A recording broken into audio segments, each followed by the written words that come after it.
My name is Canopy Hydrangea. I recover cursed artifacts, explore haunted places, and report back the information needed to the people I work for. The company then arranged what has to be done to remove these blemishes from the world. If it isn't possible, we make sure the evil of cursed artifacts and bizarre places doesn't make its way to the general public. But sometimes, it's important to leak a report or two to the unsuspecting public. Makes for a good warning, and this particular file is one of many that must be known. "Do you have clearance?" asked a young man, hat with a carefully embroidered 7 obscuring his face. He held out a little notepad with tables for signatures labeled sign-ins and security. "We can't have anyone here without proper clearance." I sighed and took the pen that was attached to the pad. "Of course I have clearance," I said. "I'm the one supposed to be in charge of this damn operation." He looked at me in confusion. So did I. I was told by the company's board members this specific location was assigned to me. And yet, my team was clearly not the first ones there. This wasn't what we were promised. Not by a long stretch. I was told Verilas was in charge. He pointed over to a bulkier man in camouflage gear, director agents of the company around the dig site.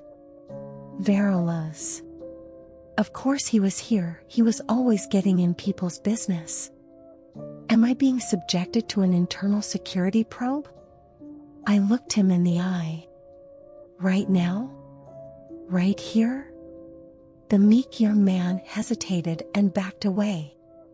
"See, your previous assignment against the House of Lorino has some of us in the company," he chose his words carefully, "doubting your status.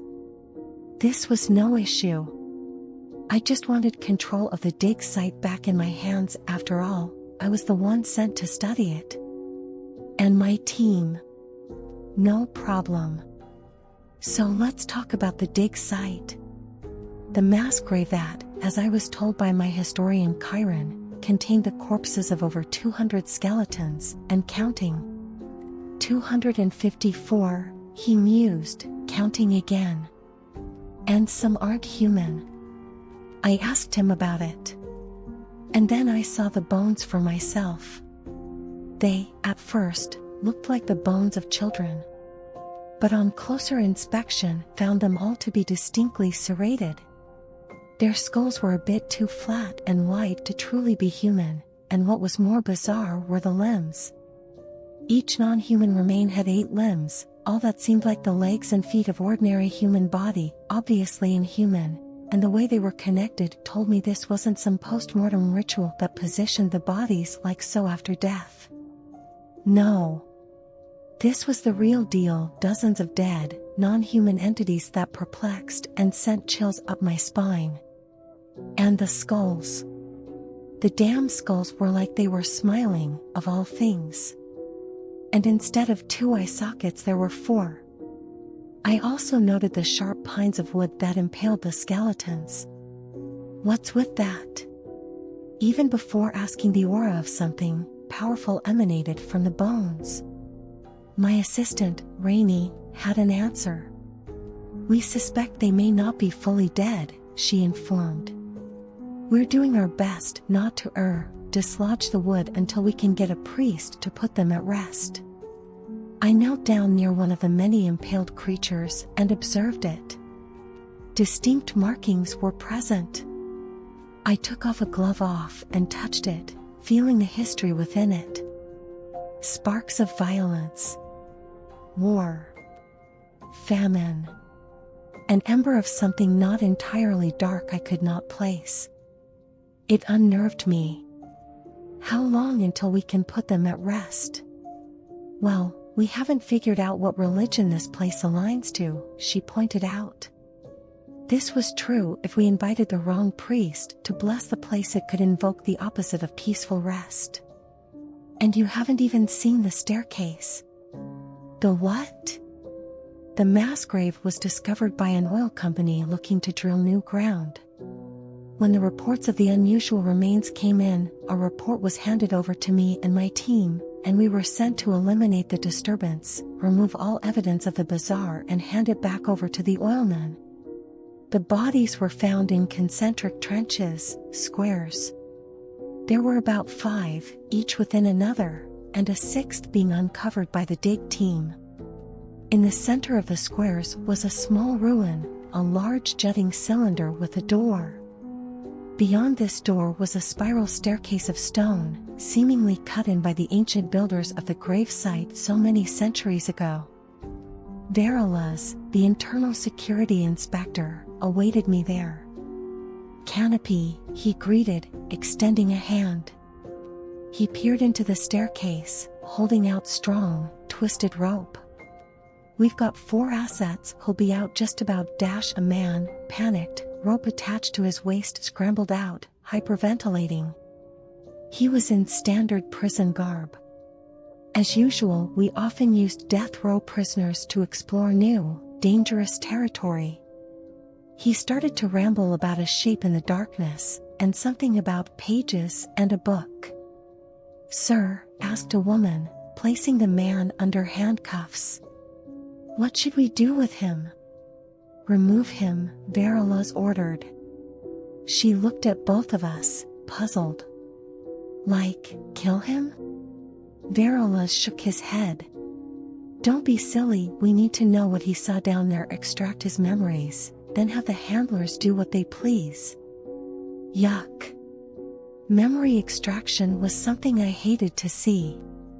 A needle laced with symbols and science, injected into the center of the eye. It would then extract memories to be read by a rather interesting-looking book. The prisoner would then develop amnesia for a while, but that was no issue. The prisoners we worked with for these excursions were often terrible, irredeemable people. Verolas and his team informed me of what they had discovered, just as 3 company agents entered the depths, rope tied along their waists. The staircase was seemingly endless, according to 2 other excursion teams they had sent into the depths. The first team had only been equipped by a radio and led by an agent of the company, but after an hour dropped from radio contact.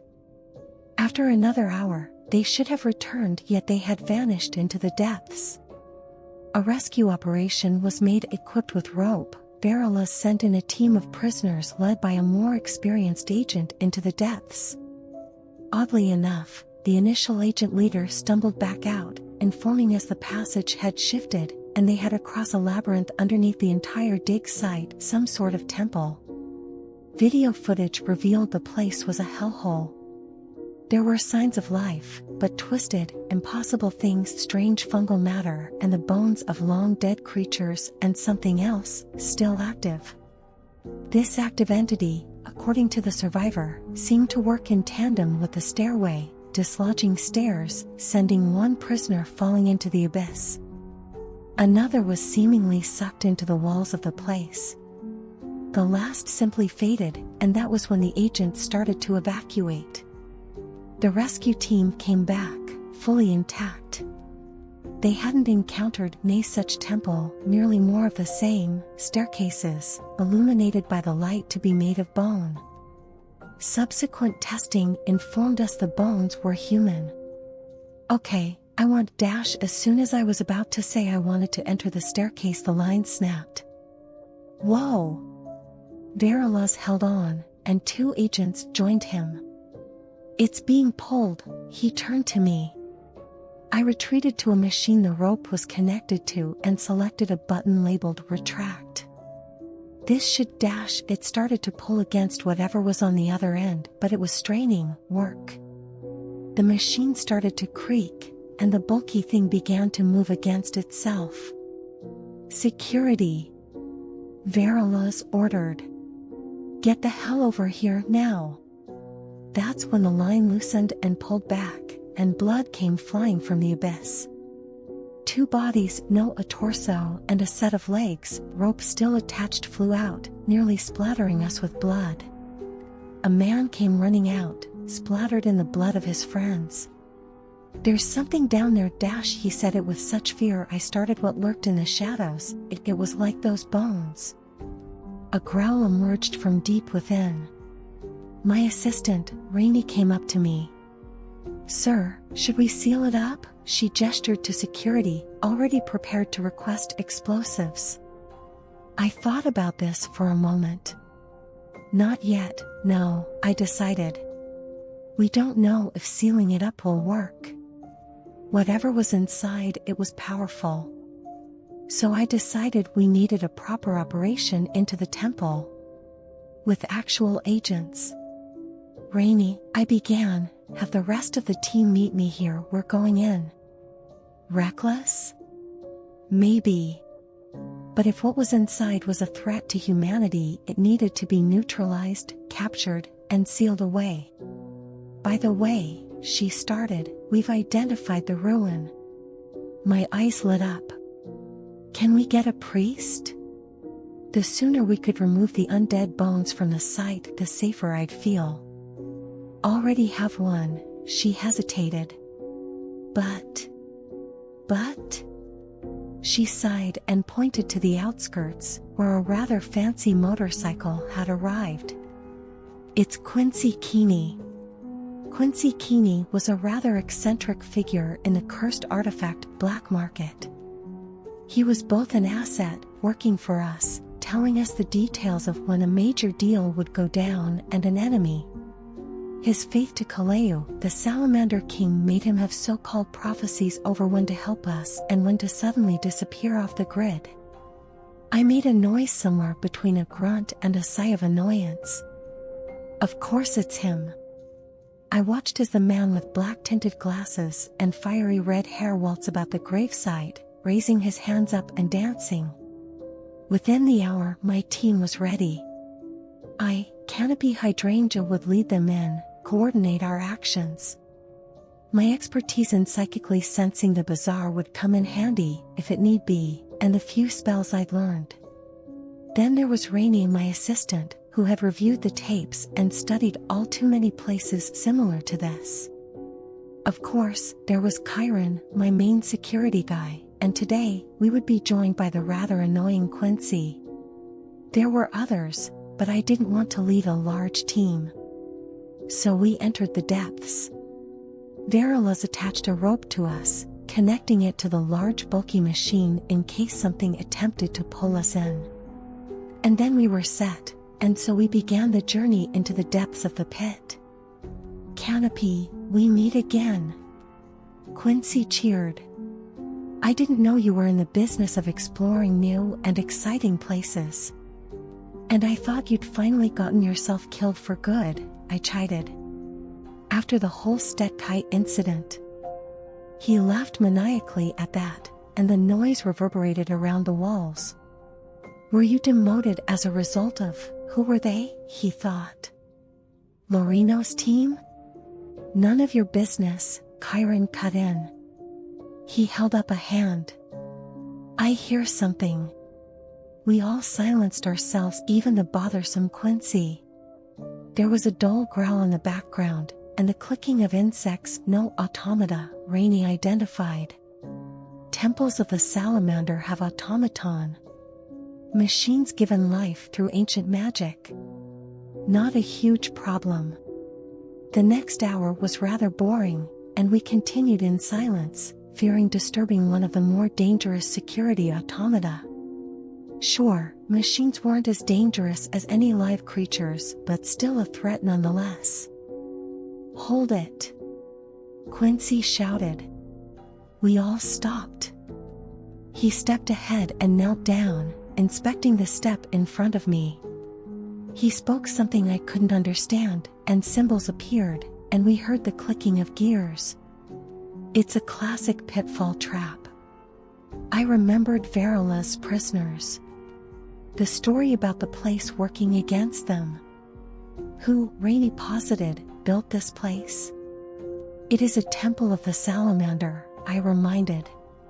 "But those bones up there don't match anything we have on record."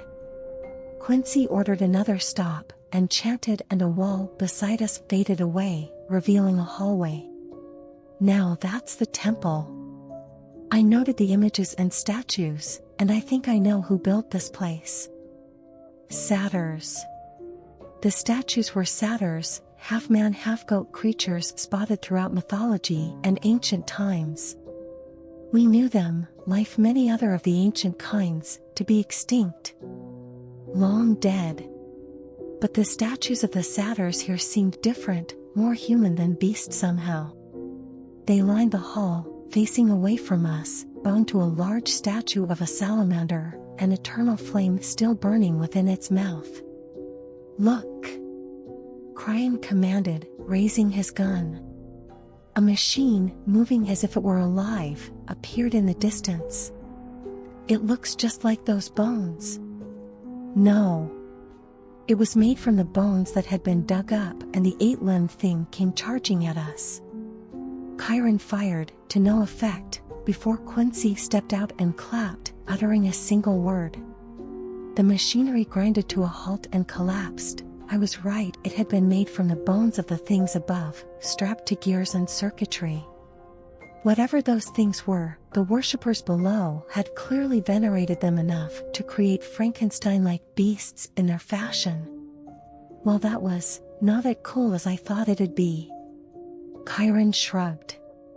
And, Rainey added, gesturing to the statue, "Looks like that's a sort of artifact we'll want to secure." In the mouth of the salamander statue was the flame, and as I studied it I realized it was a book that was burning. Quincy put the flames out and handed the warm pages to me. This was powerful, all right.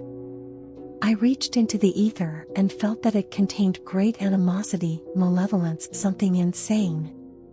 "Now," Quincy murmured, "I don't want to alarm you, but the walls started to creak, and they began to slowly move downwards, threatening to crush us. We are at risk of immediate death." We ran out of the temple and back on the stairs, which were now starting to shake and crumble. Quincy quick casted some spell, and we ran, tugging on the rope. Verilas, despite my opinions towards him, was skilled, effective, and he activated the machine pulling us in, just as the steps collapsed. The rope hung in midair, slowly drifting upwards. By the end of the hour we were out. I gave Verilas the details. The mass grave had completely been excavated, and all the skeletons sent to facility deep within the clutches of the company. More research would be done by a secondary team, but the immediate danger was neutralized. The automata, traps, and all had been disabled by Quincy, and the temple, according to a scan, had largely collapsed. But there was something underneath it, a second temple that mirrored the concentric squares of the graves, ready to be excavated and revealed. And according to an initial scan, there were life signs inside. That, I assume, was where the real treasures were hiding. But that isn't my business. The initial first contact was made, the fears within stabilized. My job there was done, another day was complete. The unexplained was eliminated, and I was ready to move on another excursion. The world is filled with places like these. And I'm just one of many who work to keep these hidden away. We keep the public safe. It's what we do.